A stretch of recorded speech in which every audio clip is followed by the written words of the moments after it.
लोकसभेच्या निवडणुकांना अजून 2.5 वर्ष बाकी आहेत. पण कोल्हापूरच्या राजकारणामध्ये मात्र एका मातब्बर नेत्याने आपली लढाईची सुप्त इच्छा असल्याचं सांगून टाकलं. पण त्यांच्या या सांगण्याने बाकीच्या नेत्यांच्या मात्र दांड्या गुल झाल्यात. मी बोलतोय राष्ट्रवादीचे ज्येष्ठ नेते आणि राज्याचे वैद्यकीय शिक्षण मंत्री हसन मुश्रीफ यांच्याबद्दल. त्यांनी थेट मी लोकसभा लढवायला तयार आहे आणि मला देशाचे रेल्वे मंत्री व्हायचे अशी जाहीर इच्छा व्यक्त केली. यामुळे महायुतीतल्या मित्रपक्षांचीच म्हणजेच भाजप आणि शिवसेनेची पुरती झोप उडाली. पण प्रश्न असा पडतो की महायुतीमध्ये कोल्हापूरची जागा तर शिवसेनेकडे, मग राष्ट्रवादीकडे संपूर्ण जिल्ह्यामध्ये फक्त एकच आमदार आहे. तर मग हसन मुश्रीफ हे निवडणूक लढवणार कसे? देवेंद्र फडणवीस यांच्यासोबत त्यांची वाढत चाललेली जवळीक बघता ते भाजपमधून निवडणूक लढवणार का की शिवसेनेमध्ये जाणार? आणि या सगळ्या खेळामध्ये त्यांचा मुलगा नवीद मुश्रीफ यांना कागलमधून विधानसभेत सेट करण्याचा छुपा अजेंडा आहे का? या संपूर्ण गोष्ट जाणून घेणार आहोत आजच्या व्हिडिओमध्ये. नमस्कार, मी शुभम गोरे आणि तुम्ही पाहताय कट टू कट. महाराष्ट्राचं राजकारण जवळून पाहणाऱ्या प्रत्येकाला हे माहित आहे की हसन मुश्रीफ हे राजकारणातील अत्यंत चलाक आणि अनुभवी खेळाडू आहेत.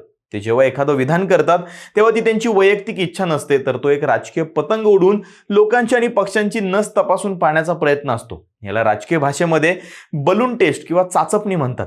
मुश्रीफ यांनी लोकसभेची आणि रेल्वे मंत्री पदाची इच्छा व्यक्त केली खरी, पण त्यांच्यासमोर पक्षाचा आणि संख्याबळाचा सर्वात मोठा गुंता आहे. कोल्हापूर लोकसभा मतदारसंघाचा सध्याचा इतिहास पाहिला तर हा मतदारसंघ महायुतीमध्ये शिवसेनेच्या म्हणजेच एकनाथ शिंदे यांच्या गटाच्या वाटणीला आहे. माजी खासदार संजय मंडलिक यांच्या या जागेवरती दावा आहे. एकनाथ शिंदे यांनी ही जागा राखण्यासाठी पूर्ण ताकद सुद्धा पणाला लावली होती. त्यामुळे शिंदे ही जागा सहजासहजी सोडणं अशक्य आहे. कोल्हापूर लोकसभा क्षेत्रामध्ये एकूण 6 विधानसभा मतदारसंघ आहेत. या 6ही ठिकाणी महायुतीचेच आमदार आहेत. 6 पैकी 3 आमदार हे एकनाथ शिंदे यांच्या शिवसेनेचे आहेत, तर 2 आमदार भाजपचे आहेत आणि राष्ट्रवादी काँग्रेसचे एकमेव आमदार स्वतः हसन मुश्रीफ आहेत. त्यामुळे एका आमदाराच्या बळावरती संपूर्ण लोकसभा मतदारसंघावरती दावा ठोकणं हे तांत्रिकदृष्ट्या कठीण आहे.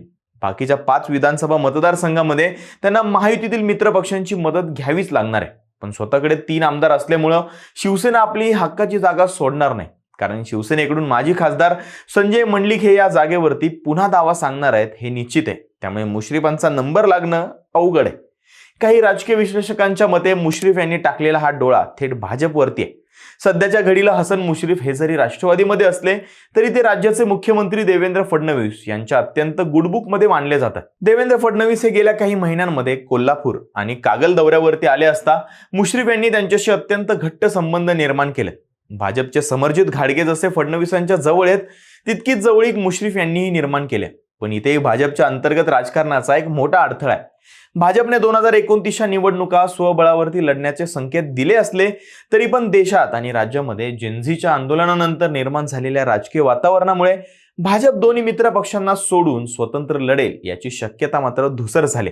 आणि समजा भाजपने कोल्हापूरची जागा आपल्याकडे खेचून आणलीच तरी भाजपसाठी पहिली पसंती ही हसन मुश्रीफ नसतीलच, तर भाजपचे राज्यसभेचे खासदार धनंजय महाडिक असतील. धनंजय महाडिक यांची राज्यसभेची मुदत सुद्धा 4 जुलै 2028 पर्यंत संपणार आहे. म्हणजेच लोकसभेच्या निवडणुकीच्या अवघे काही महिने त्यांची मुदत संपणार आहे. महाडिक यांनी दिल्लीमध्ये आणि भाजपच्या केंद्रीय नेतृत्वामध्ये स्वतःचे एक मजबूत स्थान निर्माण केलंय. त्यामुळे जर ही जागा भाजपकडे आली तर भाजप महाडिकांच्या रूपाने स्वतःचा हक्काचा उमेदवार मैदानात उतरवेल. ज्यांना कोल्हापूरचं राजकारण जास्त माहिती असेल त्यांना हे चांगलंच ठाऊक आहे की ज्याचा ताबा गोकुळ दूध संघावरती असतो त्याची पकड ही कोल्हापूरच्या राजकारणावरती असते. वार्षिक 4,000 कोटींपेक्षा जास्त उलाढाल असणारा गोकुळ दूध संघ हा 5 लाख दूध उत्पादक शेतकऱ्यांचं नेटवर्क जोडतोय. गेल्या काही काळापासून गोकुळ दूध संघाच्या वर्चस्वावरून मंत्री हसन मुश्रीफ विरुद्ध खासदार धनंजय महाडिक यांच्यामध्ये थेट आणि टोकाचा संघर्ष सुरू आहे. गोकुळमध्ये स्वतःचा प्रभाव वाढवण्यासाठी भाजपने आणि महाडिक गटाने पूर्ण ताकद लावली, कारण त्यांना माहिती आहे की गोकुळची ताकद ही येणाऱ्या लोकसभा आणि विधानसभा निवडणुकांमध्ये विजयाचा पाया ठरते. गोकुळमध्ये भाजप आणि महाडिक गटाला बाजूला ठेवण्याचे प्रयत्न झाले, ज्यामुळे महायुतीमध्ये मोठा तणाव सुद्धा निर्माण झाला होता. गोकुळमधली ही ताकद थेट लोकसभा आणि विधानसभेच्या मतदानावरती परिणाम करते. त्यामुळेच मुश्रीफ विरुद्ध महाडिक हा सामना आता राजकीय वर्चस्वाचा बनलाय. मुश्रीफ यांनी जेव्हा लोकसभेची उमेदवारी आणि रेल्वे मंत्री पदाचा दावा केला तेव्हा त्यांनी एकाच वेळी 2 गोष्टी साध्य केल्या.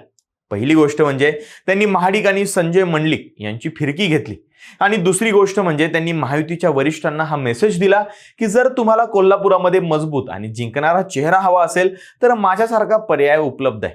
पण या संपूर्ण लोकसभेच्या दाव्यामागे हसन मुश्रीफ यांचा एक महत्त्वाचा आणि कौटुंबिक हेतू दडलेला आहे. जो सहसा वरवर बघता दिसत नाही तो हेतू म्हणजे कागल विधानसभा मतदारसंघामध्ये स्वतःचा राजकीय वारसदार पक्का करणं.